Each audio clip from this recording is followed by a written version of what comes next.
Hola, ¿qué tal amigos? Nuevamente nos encontramos aquí en el set de la Escuela Alba Tirúa TV, que es un programa organizado por el equipo de producción de la Escuela Internacional de Formación Política, la Escuela Latinoamericana de Formación Política Hugo Chávez Frías, organizado por el Alba de los Movimientos Sociales, capítulo Concepción, con el apoyo de la ilustre Municipalidad de Tirúa.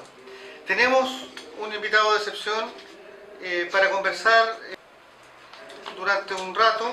Se trata de José Huenchunao, él es huerquén del sector Yeuyeu, para hablar del tema mapuche, del conflicto chileno-mapuche, de las proyecciones de la visión que tiene José Huenchunao.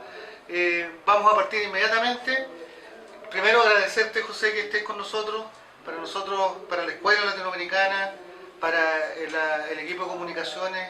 Muy importante que hayas aceptado conversar con nosotros y partimos entonces a darte las gracias. Quisiera que en primer lugar nos pudieras contar tu visión del estado actual de este conflicto chileno-mapuche que se expresa a través de los medios de comunicación, a través de diversas situaciones y que no siempre quienes nos están viendo tienen claras cuáles son las señales, las claves de este conflicto. Bueno, saludar también a todas las personas que vean este programa. La verdad es que el conflicto mapuche hoy día, en la actualidad, es un conflicto que tiene distintas líneas, se podría decir, en la cual uno podría abordarlos. Pero principalmente me interesa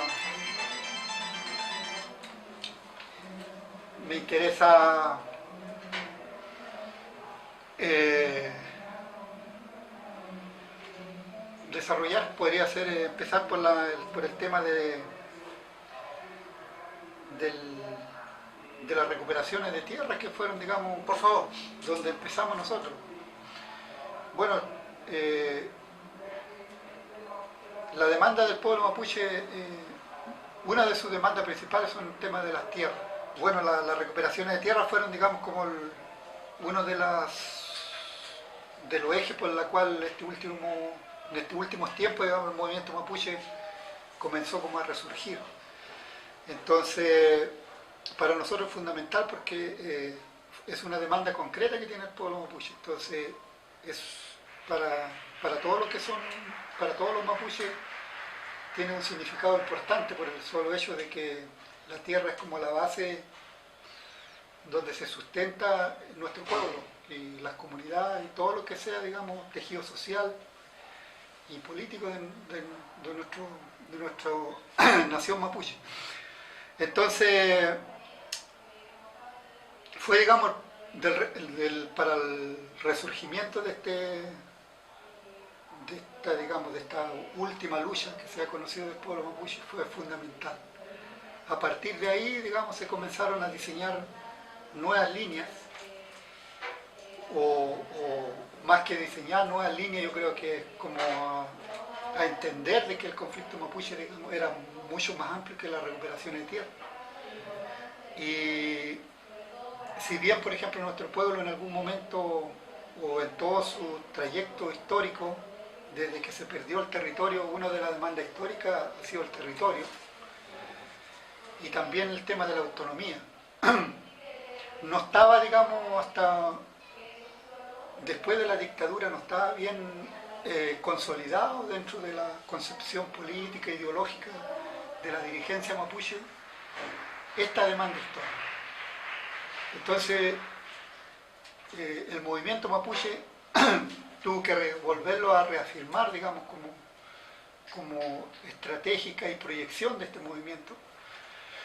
Y hoy día ya la gente o las comunidades que luchan plantean la demanda histórica del pueblo mapuche, que tiene que ver, digamos, con el territorio y la autonomía. ¿Qué es lo que hace que se articule? ¿Cuáles son los factores que intervienen para que se produzca esta ofensiva de los últimos años?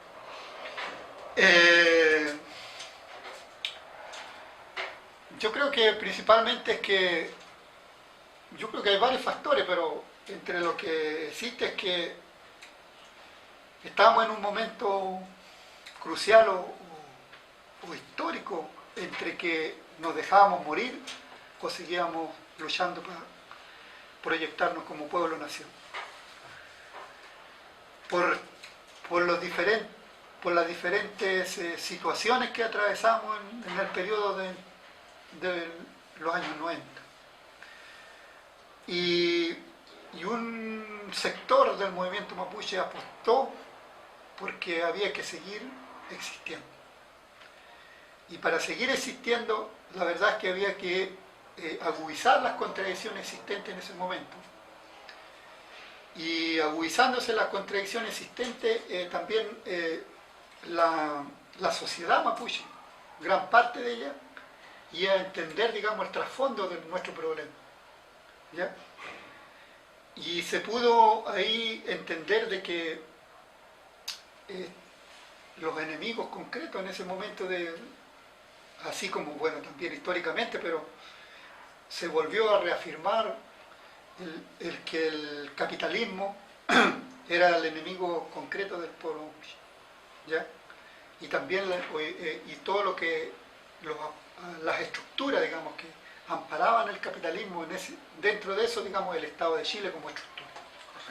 Aquí el problema, a veces, cuando uno plantea el tema, por ejemplo, de que el enemigo es el Estado de Chile, porque su estructura es capitalista, mucha gente tiende a entender de que nosotros estamos prácticamente en contra de los chilenos, y no es así. Lo que nosotros estamos diciendo que el enemigo es la estructura del Estado, que es una estructura que responde al capitalismo. Ese es nuestro enemigo. Si ahí los sectores oprimidos pudieran hacer no sé, un cambio,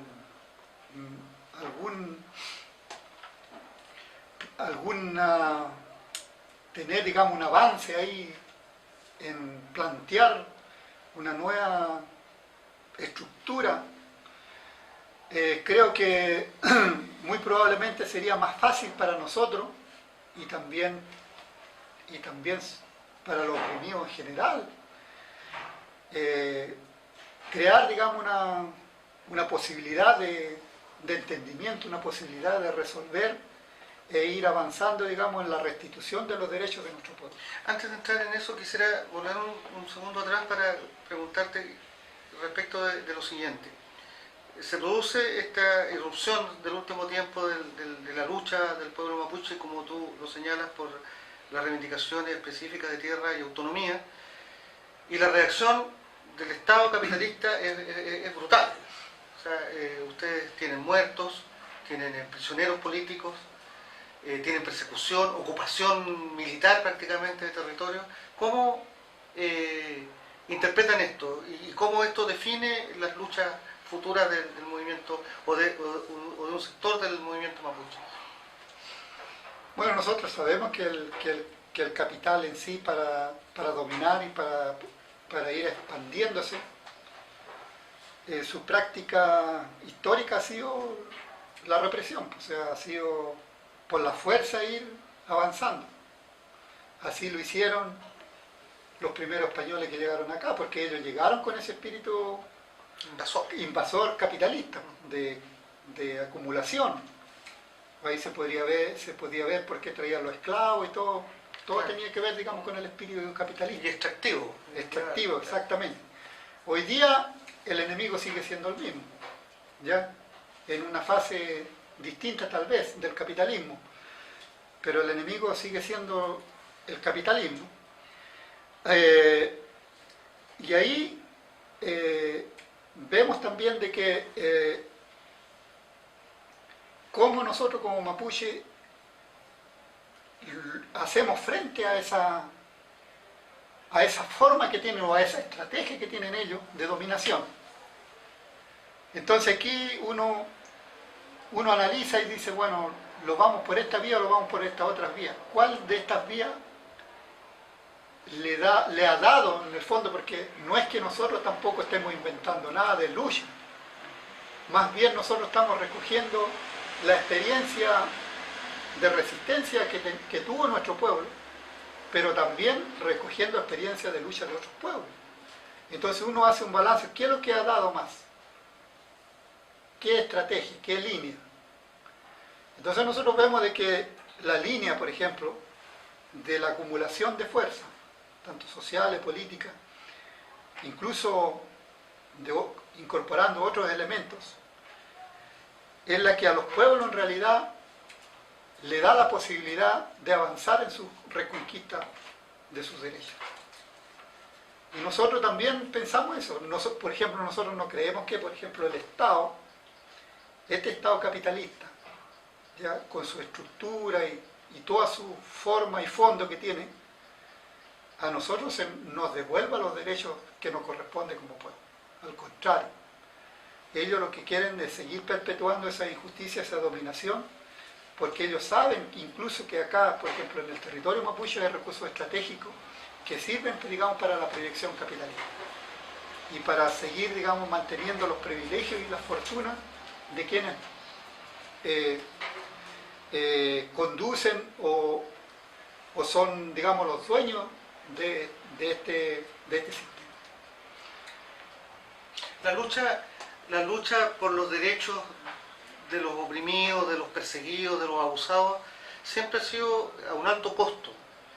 El capitalismo, en esta fase de neoliberalismo, no escatima esfuerzos ni sofisticada armas para intentar sojuzgar estos intentos. Hemos conocido que incluso últimamente en el territorio mapuche se está ensayando la utilización de drones para visualizarlo, han importado visualizadores nocturnos, han redoblado la presencia policíaco-militar en la zona.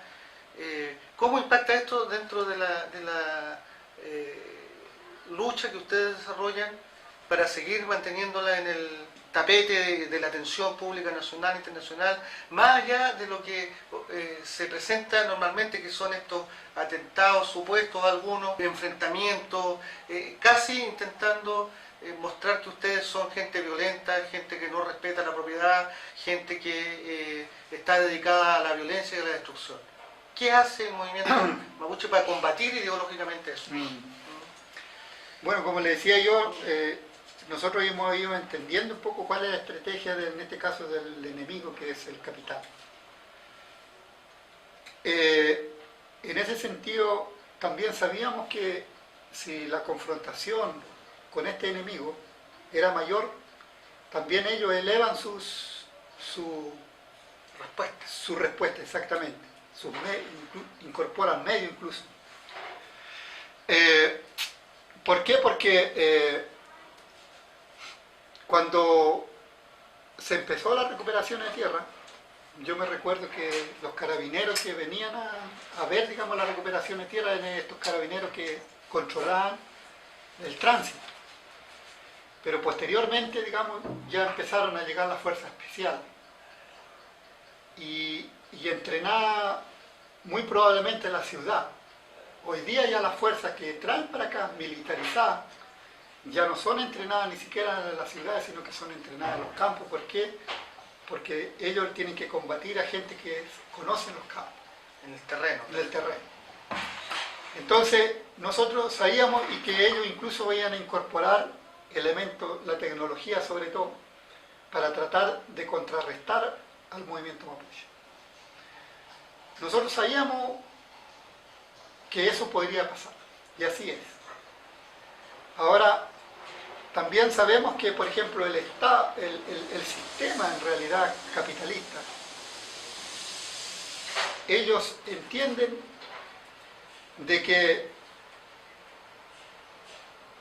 el problema que tienen con los mapuches es un problema de estructura, es un problema político mayor, que no tiene respuesta dentro de los códigos que ellos tienen para resolver los conflictos sociales, sobre todo.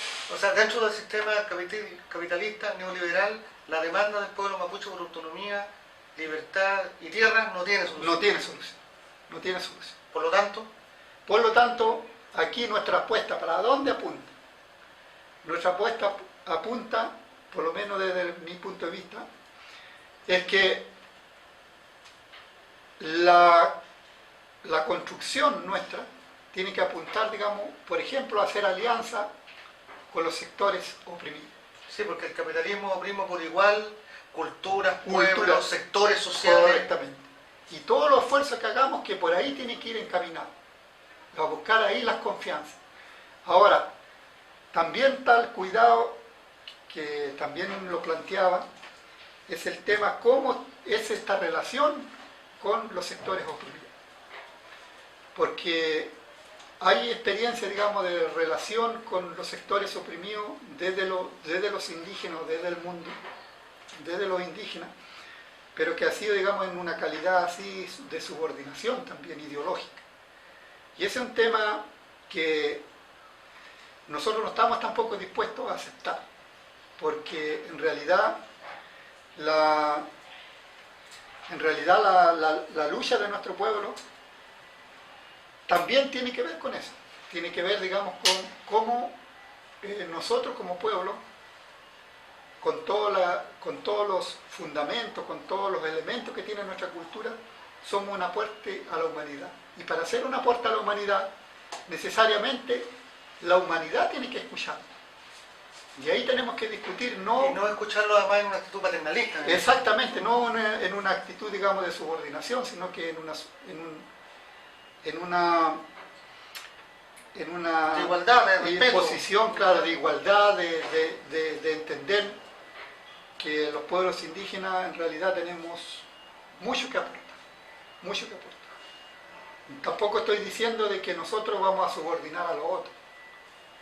Más bien estoy diciendo cómo ahí se llega a un acuerdo y que no se produzcan, digamos, los errores o las situaciones que se han generado anteriormente, sobre todo con sectores de izquierda. ¿Ya? Tu análisis, hay un déficit de las vanguardias de izquierda en nuestro país en relación a la comprensión del fenómeno étnico, de la incorporación de los pueblos originarios a la lucha general del pueblo por su liberación. Yo creo que sí, yo creo que claramente que sí, porque cuando me recuerdo yo que cuando se empezó a plantear, por ejemplo, el concepto de nación mapuche, mucha de la gente se asustó por el concepto, porque no entendía. ¿Qué es esto? ¿Qué es esto? Esto es separatismo. Incluso yo creo que ahí hay un tema que también tiene que ver, digamos, con la mentalidad occidental, cristiana, incluso capitalista, que nos cruza. A nosotros también nos cruza. Pero es como la mentalidad que se trata de imponer. Entonces,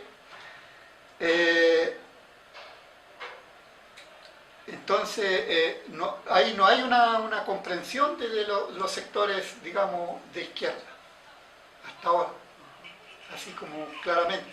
Se está abriendo esa discusión, ese debate. Yo he escuchado a varias personas que sí, ya están aceptando, por ejemplo, el concepto de nación mapuche.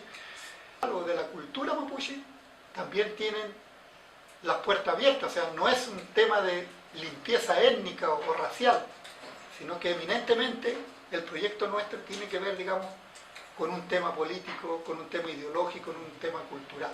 Cuando ustedes se plantean entonces esta comprensión ideológica que incorpora como enemigo al capitalismo en su fase actual del neoliberalismo, entonces se contempla la unidad con otros sectores para avanzar hacia la liberación de los pueblos, digamos. Correctamente. Donde ustedes, me imagino, esperan que en el programa de estos movimientos por la liberación esté incluido las reivindicaciones principales de vuestro pueblo, ¿no? Correcto. No es que nosotros no estamos esperando que a nosotros nos incluyan. Lo que nosotros estamos planteando es que nosotros queremos ser parte de una discusión mayor y ser actores de nuestro destino. Y quienes nos quieran escuchar y conversar y discutir un proyecto de sociedad incluso, ¿ya? Donde nosotros podemos incluso traspasar valores, principios, códigos de sociedad, sí hacer ese aporte. En un eventual programa de un gobierno de avanzada, democrático, revolucionario, ¿cuáles creen tú que deben ser los elementos de la cultura mapuche y del pueblo mapuche que deberían tener incorporados en un eventual programa revolucionario? Aquí hay que tener claro que, por ejemplo, nosotros necesitamos territorio, eso es claro. Necesitamos un espacio donde desarrollarnos como pueblo. Eso tiene que ser fundamental. Cualquiera que diga yo estoy dispuesto a reconocer derechos del pueblo mapuche, ¿ya? Y en base a eso hacer una línea de entendimiento, tiene que reconocer territorio. Incluso tiene que reconocer autonomía. Y ese, digamos, son los puntos de partida para un eventual programa. Ese es un punto de partida para un eventual programa. ¿Y la autonomía cómo se entiende? La autonomía es, en realidad, el poder o son... por ejemplo, nosotros estamos planteando ahora como una experiencia de autonomía en la práctica, que son los controles territoriales. Dentro de esos controles territoriales, la idea es desarrollar ahí una experiencia de desarrollo mapuche. No solamente en el campo económico, sino que en todos sus aspectos. De gobierno, de autodefensa, de varios aspectos. De educación incluso, una discusión ahí, experiencia. Es la idea de la autonomía, eso es la idea de la autonomía. Y a partir de ahí, de esa experiencia, porque eso significaría que nosotros, no solamente en la retórica o en lo dogmático, sino que en lo pragmático, también tendríamos elementos que sean reales, concretos. Entonces, eso nos interesa harto. Nos interesa harto, digamos, esa idea de irlo plasmando en la realidad. Muy brevemente, esto te lo voy a preguntar derechamente, aunque parezca algo absurdo, pero efectivamente hay mucha gente que lo piensa. Cuando hablamos de autonomía del pueblo mapuche, hay gente que se imagina que le van a entregar un territorio, no sé, en la región de la Araucanía, a los mapuches, que todos los no mapuches van a tener que irse de allí, que eso, hay gente que... Me gustaría que me dijeras que si eso es así o no, o cómo lo ven ustedes. No, eso no es así. Eso no es así. Lo que aquí, a mi juicio, lo que hay que instalar aquí, sí es un sistema regido desde los mapuches, con componentes culturales, ideológicos y políticos desde los mapuches. Y quienes compartan eso, tienen las puertas abiertas. No tendría por qué irse. Y yo creo que nadie lo va a echar tampoco. Si al final alguien que no le gusta una sociedad se va a ir sola. Si ese es el tema. Quienes les gusta el capitalismo así, en su expresión máxima, se va a ir porque no es lo que anda buscando. Nosotros queremos mantener lo que nuestra cultura dicta de alguna manera, cuidar la ecología, cuidar la tierra, mantener las aguas, no contaminarla. Esa es un poco la idea. ¿Y qué mensaje le darías tú a aquellos que piensan que la solución al conflicto chileno-mapuche se da por la vía de la represión, de la persecución, del asesinato? Creo que si bien siempre está esa posibilidad de que los sectores, sobre todo quienes tienen intereses aquí mayores del capital, puedan ir generando la violencia. Sin embargo, yo creo que no es el camino. O sea, nosotros invitamos al sector que no está de acuerdo con eso, ¿ya? Que no se siente parte del sistema capitalista, que no se siente parte de estas expresiones, digamos, inhumanas. A ellos nosotros lo invitamos a reflexionar y que se busque o se plantee una posibilidad distinta que no sea la represión. Y en este caso, la alianza o la conversación, la discusión, digamos, de un proyecto que vaya respondiendo un poco a las necesidades en realidad de la humanidad y ir generando un mundo que sea más armónico para nosotros. Que la guerra contra el pueblo mapuche no va a triunfar. Yo creo que pueden haber, porque como este es político, pienso que la violencia puede también irse generando. Eso aquí, pero la violencia lamentablemente va generando más violencia. Entonces, si así como el Estado va a ir reprimiendo más a los mapuches también van a ir defendiéndose, si ese es el tema. Entonces ese no es un camino bueno, ese es una reflexión que hay que tener ahí. Y si la sociedad piensa que por ahí se resuelve el problema, yo creo que vamos equivocados. Yo creo que hay que buscar una manera de cómo esto se va resolviendo y que no sea la violencia el camino que resuelva el conflicto. Yo creo que nadie está de acuerdo con eso porque sabemos las consecuencias. Sin embargo, uno también comprende de que es un camino que puede existir. Y ese es lo que hay que tratar de evitar, yo creo. Tendríamos que ponerlo de acuerdo en ese sentido y buscar un camino, una alternativa a eso. Finalmente, José, este programa lo van a ver muchos compañeros nuestros de Latinoamérica, de los pueblos originarios de Latinoamérica que también están en sus propias luchas. Particularmente nos han pedido, compañeros del Perú, si tú pudieras enviar un mensaje desde el pueblo mapuche, en tu condición de huerquén del sector Yauyeo, a las luchas de los pueblos originarios de Latinoamérica. A nosotros nos interesa harto, bastante, de que los hermanos y los pueblos de otras latitudes sigamos luchando. Porque sabemos que si avanzamos nosotros, también ellos avanzan. Y si avanzan ellos, nosotros avanzamos. Entonces, a nosotros nos interesa de manera saludar a todas las luchas de los pueblos. Porque sabemos que eso es, digamos, vida para todos. Entonces, saludar a todas las luchas de Latinoamérica y del mundo en general, sobre todo aquellos que están en contra del capitalismo, porque es nuestro enemigo común. Nosotros ese es nuestro enemigo principal que tenemos acá en nuestro territorio mapuche. Ha sido la conversación con José Huenchonao en el programa de la Escuela Latinoamericana de Formación Política Hugo Chávez Frías. Queremos agradecerte, José, muchas gracias por tu tiempo, sabemos que estás apurado y nos estamos viendo próximamente en otro programa en Alba TV Escuela Hugo Chávez.